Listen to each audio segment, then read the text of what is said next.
Masih ingat gestur Gibran ini? Gibran sedang mencari jawaban Mahfud MD soal greenflation dalam debat. Lalu, apa yang dimaksud greenflation?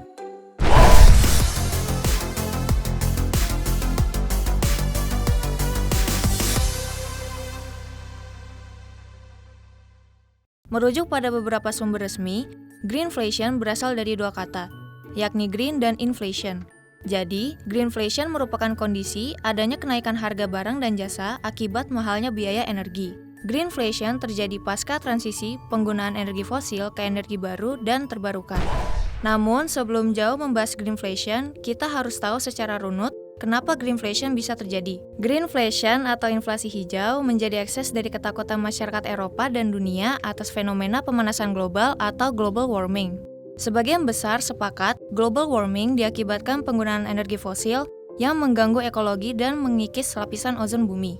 Global warming sendiri diyakini menjadi sumber masalah dari fenomena suhu panas ekstrim di Eropa. Akibatnya, es di kutub mencair, kenaikan permukaan air laut, hingga banjir yang bikin produk pertanian gagal panen. Melihat ancaman itu, para pemimpin Uni Eropa sepakat mengurangi emisi gas rumah kaca hingga 55% pada 2030 dan netralitas iklim di 2050. Hal ini sejalan dengan Paris Agreement tahun 2015. Melalui wacana strategis itu, Uni Eropa ingin membangun kesadaran negara-negara penghasil residu melalui keberadaan beasiswa, pembiayaan riset, hingga mendorong kebijakan transisi ke energi bersih. Dengan akses pendanaan, Uni Eropa juga dapat mengawasi pelaksanaan proyek transisi energi yang dilakukan negara penerima bantuan. Akses pendanaan ini dikenal dengan nama Pendanaan Iklim Hijau atau Green Climate Fund yang dimulai pada 2010.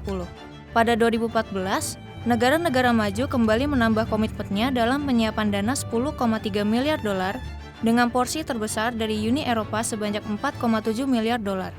Sejalan dengan dua kebijakan tadi, Bank Sentral Uni Eropa atau Multilateral Development Banks juga turut menyediakan pendanaan senilai 60,9 miliar dolar kepada negara-negara berpendapatan bawah dan menengah.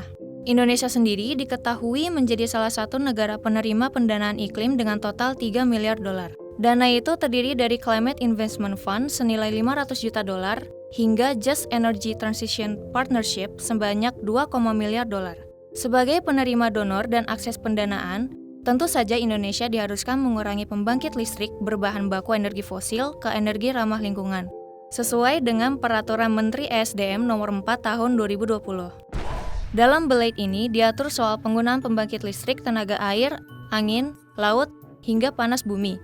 Yang jadi pertanyaan, apakah dorongan Eropa tersebut juga memperoleh pemanfaatan nuklir yang dikategorisasi sebagai energi baru? Tak hanya itu, salah satu output dari akses pendanaan ini juga menghasilkan energy mix atau alias bauran energi. Dalam Rencana Usaha Penyediaan Tenaga Listrik atau RUPTL, PLN tahun 2021 hingga 2030, porsi energi baru terbarukan di Indonesia akan mencapai 20,9 gigawatt, mengganti keberadaan pembangkit listrik batu bara sebanyak 1,1 gigawatt. Artinya, transisi energi dari fosil ke EBT merupakan keniscayaan. Yang menjadi pertanyaan saat ini, sejauh mana harga listrik yang dihasilkan EBT bisa terjangkau sehingga tidak memunculkan greenflation? Terlebih, sejauh ini belum ada kebijakan yang bisa memastikan keterjangkauan harga listrik EBT. Direktur Eksekutif Reforminer Institut Komaydi Notonegoro mengungkapkan, diperlukan kebijakan strategis demi meminimalisir potensi dari efek greenflation. Di antaranya, meningkatkan pendapatan per kapita masyarakat sehingga memunculkan titik keseimbangan baru atau new equilibrium pada saat menyiasati pola konsumsi energi bersih ke depannya. Di sisi lain, pemerintah juga harus mampu menyiapkan siasat dalam menyikapi akses dari transisi energi fosil ke energi bersih yang biayanya masih mahal.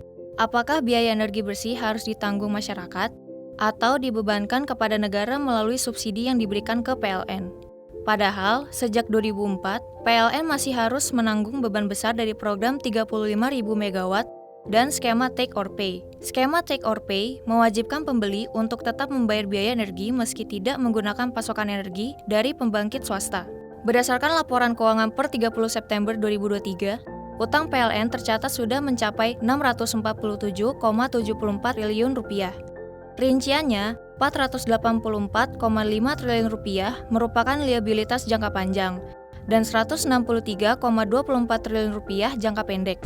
Berangkat dari masalah ini, sudah semestinya pemerintah menyiapkan langkah strategis melalui kebijakan pentahelix guna menghindari risiko dan efek berganda dari greenflation. Di antaranya, meningkatkan pendapatan per kapita melalui pembukaan banyak lapangan kerja dan pasar komoditas internasional di dalam negeri, mengoptimasi fenomena bonus demografi dengan peningkatan mutu gizi dan pendidikan sumber daya manusia, hingga penguatan ketersediaan dan pasokan pangan yang selalu menjadi momok terjadinya inflasi.